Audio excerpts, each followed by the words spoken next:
కులం, మతం, ప్రాంతం అని వర్గం ఒక్కొక్క పక్క పెట్టి కుట్రలు చేస్తున్నారు. కులం తిండి పెడదు, మతం మనకు నీళ్లు ఇవ్వదు, కానీ మన నమ్మకం. కానీ సమస్యలు పరిష్కారం చేసేది సమర్థవంతమైన ప్రభుత్వం పరిష్కారం చేస్తుంది. ప్రజలందరూ కలిస్తే మన భవిష్యత్తు బంగారు భవిష్యత్తు అవుతుంది. కొంతమంది ఇలాంటివి పెట్టి రెచ్చగొట్టాలని ప్రయత్నం చేస్తున్నారు. ఆ విషయం కూడా మీరు గుర్తుపెట్టుకోవాలి. మొన్న విజయవాడలో ఒక జరగరాని సంఘటన. నేను ఎప్పుడు కూడా ఇలాంటి సమర్థించను.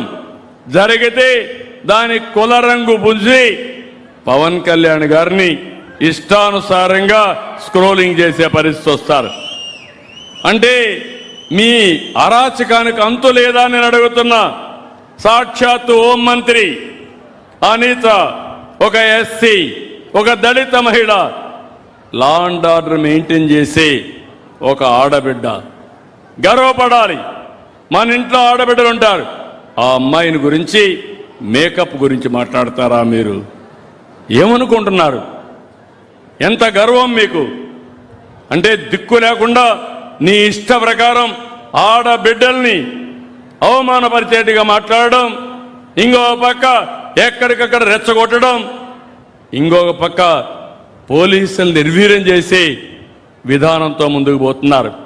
ఈరోజు అమరావతికి వెళ్ళారు. ఎవరు వెళ్ళమన్నారు మిమ్మల్ని? అక్కడికి కుట్ర చేయడానికి వెళ్ళారు. ఇప్పటికే అక్కడ రైతాంగం బాగా ఎఫెక్ట్ అయ్యారు, కోపంలో ఉన్నారు. 5 సంవత్సరాలు పోరాడారు. రాష్ట్ర రాజధాని కోసం నమ్ముకున్న భూమిని ఇస్తే 5 సంవత్సరాలు వాళ్ళని తిప్పి తిప్పి ఆడబిడ్డలను అవమానించి ఇష్టానుసారంగా చేసి ఇప్పుడేదో రాజధాని కడతా ఉంటే వాళ్ళు బాగుపడతామని హోప్ వస్తే మళ్ళీ ఇష్టానుసారంగా వెళ్ళి కుట్ర బన్నేదానికోసం రెచ్చగొట్టేదానికి పోతే వాళ్ళు తిరుగుబాటు చేశారు. నేను అడుగుతున్నా మిమ్మల్ని, మీ పొట్ట కొడితే మీ కోపం రాదా అని మిమ్మల్ని అడుగుతున్నా. వస్తుందా లేదా? ఎంత బాధపడ్డారు? రాష్ట్ర అమరావతి రైతులు కష్టపడ్డారా లేదా? సఫర్ అయ్యారా లేదా? 5 ఏళ్లు బాధపడ్డారా లేదా? బాధపడ్డారని చేతుల పైకెత్తండి. మళ్ళీ అదే కుట్ర, అదే పద్ధతి. వీళ్ళు మారరు. నేను అందుకే అన్నాను గొడ్డలి పార్టీ అని. ఈ గొడ్డలి పార్టీ ఎప్పుడైనా రాష్ట్రానికి చేటే. వీళ్ళు మామూలుగా రాజకీయానికి అర్హత లేని వ్యక్తులు. నేను చాలా రాజకీయాలు చూశాను, తీవ్రవాదుల పైన పోరాడాను. కడాన మీరు ఒక్కసారి గుర్తు చేసుకోండి. నా కోసం పోరాడలా, ఆస్తుల్లో తగాదాలతో పోరాడలా.